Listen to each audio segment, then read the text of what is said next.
Hi class, Mrs. Calvi here. Quick review on solving equations containing fractions.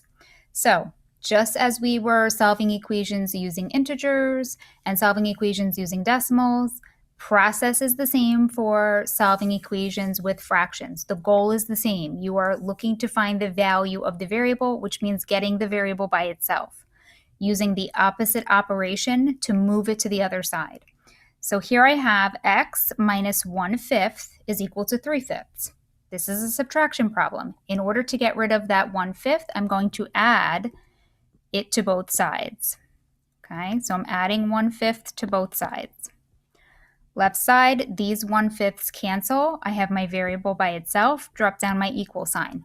This is nice and easy because my denominators are the same. I don't need to find a common denominator. I'm just going to add my numerators. 3 plus 1 is 4 over 5. So my final answer is x is equal to 4/5.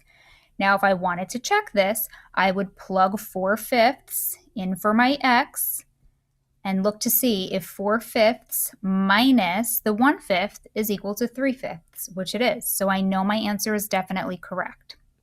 Okay, so here we have 4/9 plus r is equal to -1/2. So this is an addition problem. I'm going to use subtraction to get rid of what I want to move to the other side.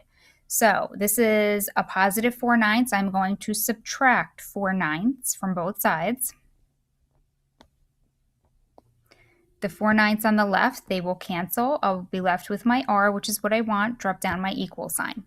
So here we need to find a common denominator, a little extra work. So what I'm going to do is look to see what common denominator I have between 2 and 9. Well, it looks like 18 would work.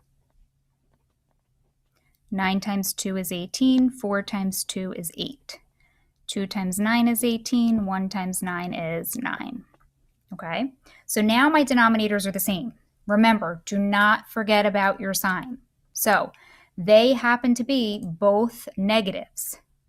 So what's the rule? When the signs are the same, you add and keep the sign. So I am keeping the negative sign. And now I'm just going to add my numerators. 9 and 8 gives me 17 over 18. So here I ended up getting a final answer of r is equal to -17/18. I cannot simplify that. If you could simplify it, you must. Okay, now if I were to go ahead and plug that -17/18 in for r, and I took 4/9 and I added a -17/18, I would come up with a -1/2. All right. Okay, this problem here, 2/3 x is equal to 4/5. Pay close attention as to how I solve this. So I need to get my x by itself, right? But I have a fraction that is with my x.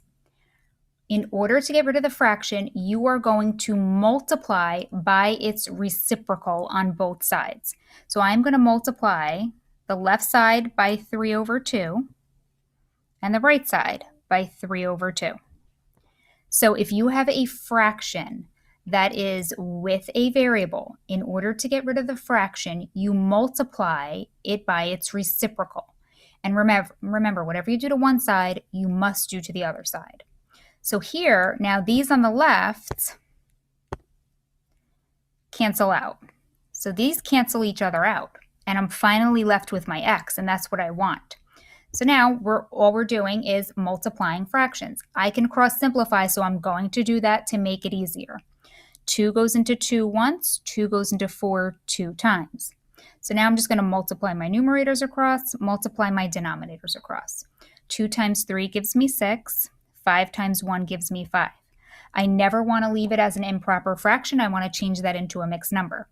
So if I were to actually do the division, 6 divided by 5, 5 goes into 6 one time. 1 times 5 is 5. Subtract those. So I would have a final answer of x is equal to 1 1/5 for my final answer. X is equal to 1 1/5. Okay, last problem here. 3y is equal to 6/7. This, you're going to look at it and you're going to say, well, I don't understand. In order for me to get rid of that 3, I need to divide, but then I'm dividing a fraction by 3. No, you're not going to do it this way because that's just too confusing. Okay, so watch what I do instead. So here, I'm going to make this a fraction with my variable. And you're going to do what we just did in the previous problem. We are going to multiply both sides by its reciprocal. So you can put, remember, you can put any whole number over 1 to make it a fraction. So now, in order for me to get rid of this, I'm just going to multiply by its reciprocal on both sides. So I'm multiplying by 1/3 on both sides. Now these fractions are gone and I have my variable by itself, and that is exactly what I wanted. So now I'm multiplying 6/7 times 1/3. I'm going to cross simplify rather, because that makes my life easier. 3 goes into 3 once, 3 goes into 6 2 times. Now I'm multiplying my numerators across, multiplying my denominators across. 2 times 1 gives me 2, 7 times 1 gives me 7. I cannot simplify 2/7, so my final answer is y is equal to 2/7. So again, I don't want to divide both sides by 3 because then I'm taking a fraction and dividing it by 3. I would just make this into a fraction by putting it over 1 and then multiplying both sides by its reciprocal. And that makes the problem so much easier. All right, that is it for now, and I will talk to you guys soon.